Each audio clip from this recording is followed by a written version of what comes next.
ladies and gentlemen, my name is Kevin Jackowitz. This is the Kaged Review, and this is the last post I have to do for my wrestling catch-up.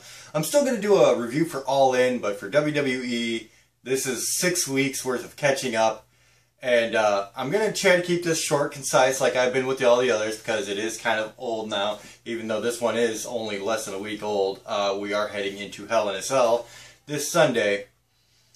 So, to get right into this is SmackDown Live for September 11th, 2018, and of course they did a September 11th memorial thing, which I always appreciate WWE for doing, especially right after 9/11 when it happened. They were the first ones to come back in a mass gathering like that, so that was very cool. But to start the show, you have Jeff Hardy. He comes out, he does a promo, and I've said before that I really like Hardy. I really like his in-ring work. He is showing the signs of wear and tear on his body. And his promos, I mean, they've never been the greatest promos. You know, they've been decent. And he certainly has this way of connecting with the crowd. But for some reason, I just don't really connect with his promos as much. But not bad. So, good, but not great. And then it kicks off with Hardy versus Shinsuke Nakamura.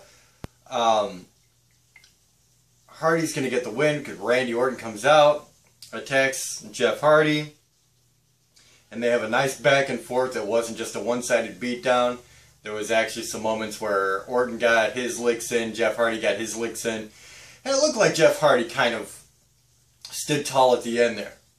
And then you get a backstage interview with Miz and Maurice, talking about their match with Brie and Daniel, and, you know, not much to it.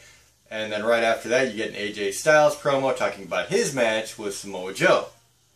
And it was actually kind of a cool way they did it. You know, it was very stripped down, him sitting on the steps outside the ring, but not part of the show. It was like before everybody entered the arena. Then you get Charlotte Flair versus Sonya Deville. Sonya I've really liked. I've liked watching her come into her own a little bit, even though she's still kind of tied to, you know, the whole Absolution gimmick with Mandy Rose. Charlotte Flair does come out with the win, of course. And, of course, Becky Lynch is going to make her impression felt afterward. Which I really love, that Becky Lynch is getting all the love from the fans, even though she's turned heel. She's getting bigger face reaction than anybody in the company right now, to be very honest, so that's pretty cool. And then Samoa Joe does his promo for the AJ Styles Samoa Joe match. And it was kind of interesting the way he did it, too, because he had this little book in front of him, and it was kind of like a story time thing, you know? Which was a little awkward, but promos from Samoa Joe are typically very good. And I think he did very well with what he was given. Then you get a backstage interview with Becky Lynch. You know, same deal. She's going to beat Charlotte Flair. No big deal. Then you get the Bar versus Rusev Day. This is both teams who won the previous triple threat matches to decide the #1 contender for the tag championship. Rusev Day won, and I was actually kind of sad about that. I really wanted the Bar to win. I've been a supporter of Sheamus and Cesaro for a while. I think they're both very good. Sheamus, you know, being 40 plus and being as big as he is, and working through some injuries, he really still is kind of a beast. And Cesaro, the guy's just amazing in the ring.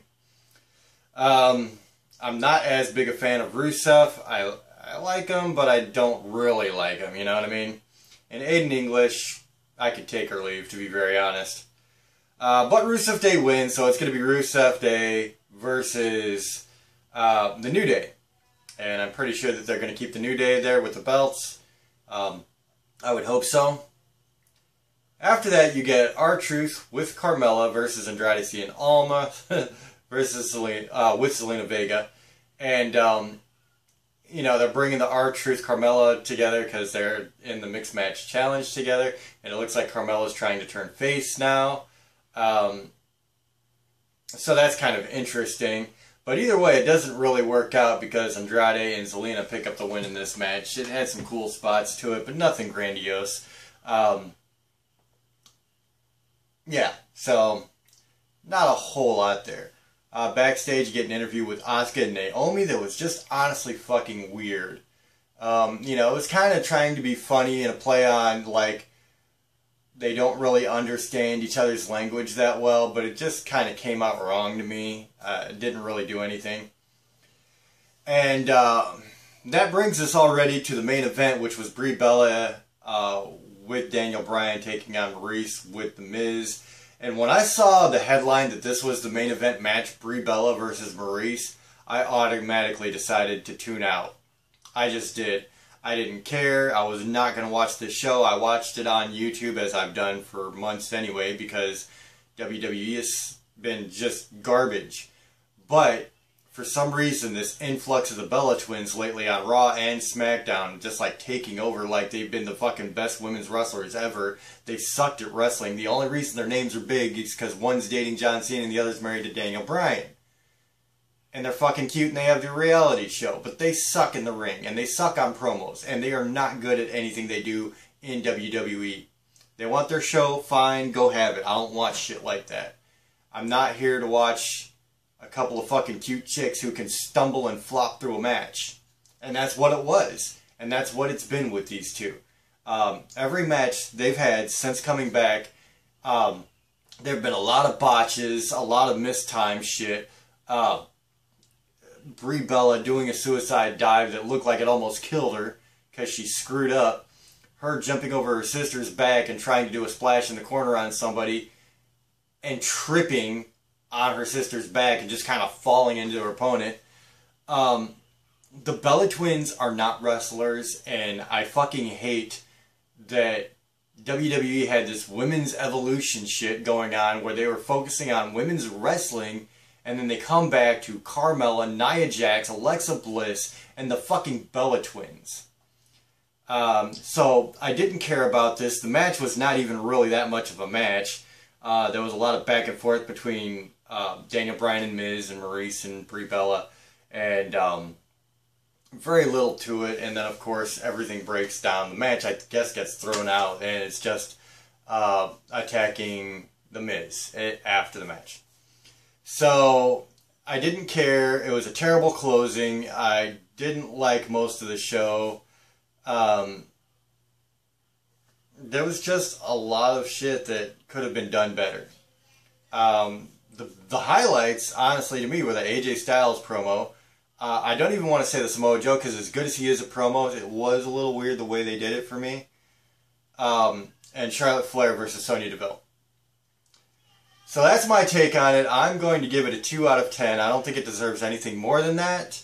And that's kind of been the way WWE has gone lately. They just have screwed everything up.